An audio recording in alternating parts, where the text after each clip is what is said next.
த்ரிஷா, எப்படி ஊர்லேருந்து வந்தேன்? அடியே நயன்தாரா, இன்னைக்கு காலைல தாண்டி ஊர்லேருந்து வந்தேன். இந்த 2 நாள் லீவ் விட்டுருக்கலாம். உனக்கெல்லாம் லீவ் விடணும்னா மறுபடியும் கொரோனா தாண்டி வரணும். அப்போ தான் உனக்கு நீ கேட்ட மாதிரி லீவு கிடைக்கும்.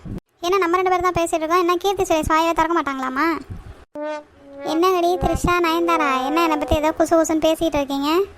கீர்த்தி சுரேஷ் படிப்ஸ் நீங்கள். நாங்களாம் ஊருக்கு போய் என்ஜாய் பண்ணோம். நீங்கள் என்ன பண்ணீங்க?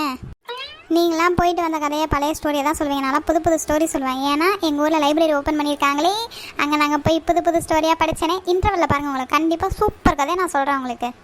ஐயோ, ஒரு டவுட்னு கேட்டாவே 2 மணி நேரம் உட்கார வச்சு கழுத்து இருப்பா. இப்போ போய் புது ஸ்டோரிலாம் படிச்சுட்டு வந்துட்டாலாமா? வச்சு கழுத்து அறுத்து சாக அடிக்க போராடி. இந்த படிப்ஸ் கூட சேர்ந்தாவே இது ஒரு தொல்லடி. கண்ணாடி போட்டவங்களாம் புத்திசாலி. ஆமாண்டி த்ரிஷா, நீ என்ன கண்ணாடி போட்டிருக்க? உனக்கு மண்டி என் புத்தி வேலை செய்யாதா? சி, கண்ணாடி போட்டால் இது ஒரு தொல்லடி. பக்கத்தில் அவள் போட்டிருக்கா பாரு கண்ணாடி. அவளை பார்த்தா ஓகே, ஆனால் அவள் பார்த்தா பேக்கு மாதிரி இருக்கா. ஆனால் அவள் படிக்கிறா. நான் பாரு கண்ணாடி போட்டு எவ்வளோ அழகாக ஸ்டைலாக இருக்கேன். ஆனால் எனக்கு படிப்பு வர மாட்டேன்து. என்ன பண்ணுறது? ஏண்டி அனுஷ்கா, நாங்களாம் ஃப்ரண்ட் பெஞ்சில் உட்காந்து பேசிகிட்டு இருக்கோம். நீ என்ன வர கூட மாட்டேன்ற? பக்கத்தில் விஜய் இருக்கோம், வரமாட்டே நீ? என்ன ஏன் கதை ஓடுவீங்க? அனுஷ்கா சொல்லு, எப்படி இருந்த? விஜய் நீ எப்பரா இருக்க? நல்லா இருக்கியா? உங்களுக்குலாம் எப்படி போச்சு ஹாலிடேஸ்லாம்? சூப்பராக போச்சு. ஐயோ, டீச்சர் வந்துட்டாங்க. பொடி பொடி போய் உன் பிளேஸில் உட்காருப்போ. முதல்ல அடிச்சிடக்கூடாது. உடனே வந்துடணும் கிளாஸுக்கு. கொஞ்சம் நேரம் இந்த பிள்ளைய வந்திருக்குங்களே, கொஞ்சம் நேரம் பேசினாலாம் விட மாட்டாங்க இந்த டீச்சரு. உடனே வந்துடணும் கிளாஸுக்கு. சரி, நான் போகிறேன்டி. Good morning students. பா, இந்த சவுண்டு கேட்டு எத்தனை மாதம் ஆச்சு?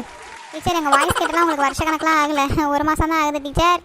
மேம், இந்த வருஷமும் நீங்கள் தான் எங்களுக்கு கிளாஸ் டீச்சரா? நயன்தாரா, உனக்கு வாழை அதிகம்தான். இரு இந்த வருஷம் நான் வாழை நறுக்க மாட்டேன். உங்கள் கிளாஸ் டீச்சர் வந்து உங்கள் வாழை நறுக்குவாங்க. என்ன டீச்சர் சொல்கிறீங்க? அப்போ இந்த வருஷம் நீங்கள் எங்களுக்கு கிளாஸ் டீச்சர் கிடையாதா? ஓகே, இந்த டாபிக் பற்றி நம்ம அப்புறம் பேசலாம். சரி, ஹாலிடேஸில் எல்லாம் என்ன பண்ணீங்க? டீச்சர், நான்லாம் ஊருக்கு போய் ஆடு மாடு கோழி இதெல்லாம் வளர்த்து மேய்ச்சேன் டீச்சர். நயன்தாரா, இப்போவே நல்லா படிச்சுக்கோ. இப்போ நீ நல்லா படிக்கல, ஃப்யூச்சரில் ஆடு மாடு தான் மேய்க்கணும், பார்த்துக்கோ. ஏன்னா டீச்சர் கிண்டல் பண்ணுறீங்க? போங்க டீச்சர், உங்களுக்கு எப்போதுமே விளையாட்டு தான். த்ரிஷா, என்ன இந்த வருஷத்துலேருந்து கண்ணாடி போட்டு வந்திருக்கேன்? என்ன நல்லா படிக்க போறியா? சரி, உன்னை பற்றி சொல்லு. டீச்சர், நான் என்ன பண்ணிட்டு போகிறேன் லீவில்? பெருசாக சாப்பிடுவேன், தூங்குவேன், விளையாடுவேன். சாப்பிடுவேன், தூங்குவேன், விளையாடுவேன். அவ்வளோதான், இதான் பண்ணுவேன் நான். த்ரிஷா, ஸ்டார்டிங்லேருந்து நீ இதை தான் பண்ணிகிட்ருக்கேன்னு எனக்கு நல்லா தெரியும். இனிமேல் இந்த வருஷத்தில் இருந்தாலும் ஒழுங்காக படிக்க ஆரம்பி, சரியா? நீங்கள் சொல்லிட்டீங்களா டீச்சர்? இனிமேல் நான் அதை பண்ணுறேன். சொல்லுங்கள் கீர்த்தி சுரேஷ், படிப்ஸு என்ன பண்ணீங்க இந்த 1 மாதத்தில்? ஏதாவது கண்டிப்பாக கற்றுக்கிட்டு இருந்திருப்பேன். என்ன கற்றுக்கிட்ட? எல்லாத்துக்கும் ஷேர் பண்ண சொல்லு பார்ப்போம். டீச்சர், எங்கள் வீட்டு பக்கத்தில் லைப்ரரிலாம் ஓப்பன் பண்ணியிருக்காங்க டீச்சர். அங்கே தான் நான் போய் படித்தேன். எல்லா ஸ்டோரியும் சூப்பராக இருந்துச்சு டீச்சர். இவனால எல்லா பேப்பரும் படிக்க முடியும். இன்னும் ஒன்று, வாழ்க்கையில் டெஸ்ட் பேப்பர் மட்டும் படிக்க முடியாது. அதுலேயும் ஏதாவது எழுதியிருந்தேன்னா அதையும் படிக்காமல் விட மாட்டான் அந்த பைத்தியக்காரி. நீ வேணா பாரு விஜய், இவ எப்படியே படிச்சு ஒரு நாள் மென்டலாக போறா பாரு. அனுஷ்கா, விஜய், என்ன அங்கே 2 பேர் தனித்தனியாக குசு குசுன்னு பேசிக்கிறீங்க? எங்ககிட்டையும் பேசினா நாங்களும் கேட்போம்ல. ஐயோ, டீச்சர் கண்டுபிடிச்சிட்டாங்களே. டீச்சர், இன்ட்ரெஸ்ட்டாக லீவில் ஏதாவது பண்ணியிருந்தா சொல்லலாம். நான் தான் எதுவுமே பண்ணலையே டீச்சர். டைமுக்கு ஸ்கூல் வர மாட்டேன், டைமுக்கு ஹோம்ஒர்க் முடிக்க மாட்டேன், டைமுக்கு கிளாஸ் வர மாட்டேன், ஏதாவது சாக்கு சொல்லிட்டு ஓடிடுவேன். இதெல்லாம் எதுவுமே பண்ண மாட்டேன் நீ. அப்புறம் ஹாலிடேஸில் மட்டும் என்ன பண்ணியிருக்க போகிற? உட்காரு.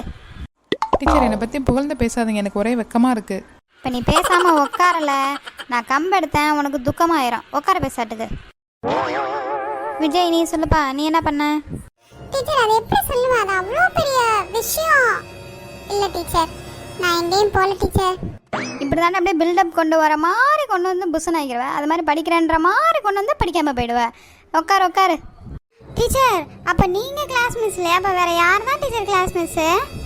ஸ்டூடெண்ட்ஸ், அகிலாண்டம் டீச்சர் தான் இனிமேல் உங்களுக்கு மேக்ஸ் டீச்சர். அதுவும் இல்லாமல் உங்களுக்கு கிளாஸ் டீச்சர் கூட. அகிலாண்டம் டீச்சரா? இனிமே உங்களுக்கு அகண்ட பாதாள டீச்சர்னா பேர் வைக்கணும். அவ்வளோதான். ஒரு ப்ரீ கிளாஸ் இருந்தால் கூட விட மாட்டாங்க, வச்சு சாவடிச்சிருவாங்க. அதுவும் மேக்ஸா கிழிஞ்சிச்சு. ஹே த்ரிஷா, நயன்தாரா, கீர்த்தி சுரேஷ், இனிமே நமக்கு அதான் அவ்வளோதான். இந்த அகிலாண்ட டீச்சர் பற்றி உங்களுக்கு தெரியும்னு நினைக்கிறேன். தெரியலையா? அக்கம் பக்கத்து கிளாஸில் கேட்டு பாருங்க. இந்த வருஷம் தான் உங்களுக்கு கிளாஸ் டீச்சர். பக்கத்து கிளாஸில் தான் போன வருஷம் கிளாஸ் டீச்சராக இருந்தேன். என்கிட்ட வாழை ஆட்டினீங்க, ஒட்டை நறுக்கிடுவேன், தெரிஞ்சு வச்சுக்கோங்க. நான் சொல்கிறது தான் கேட்கணும். எனக்கு தெரியாமல் நீங்கள் எதுவும் பண்ணக்கூடாது. இந்த கிளாஸ் டீச்சர்கிட்ட எதுவுமே சொல்லாமல் நீங்கள் பண்ணீங்கன்னா என்ன பண்ணுவேன்? ஃபெயில் போட்டுருவேன் எல்லாத்தையும். நாளைக்கு வந்த உடனே ஃபஸ்ட்டு கிளாஸ் என்னோட கிளாஸ் தான். யாராவது நோட் இல்லை, பென் இல்லை, பேனா இல்லை, பக்கத்தில் பேசுனது அக்கத்தில் பேசுனது ஏதாவது ஒரு டிஸ்டர்ப் இருந்துச்சு, அவ்வளோதான். அன்னைக்கு டே ஃபுல்லாக நீங்கள் வெளில தான் நிற்கணும். புரிஞ்சுதா? வரேன்.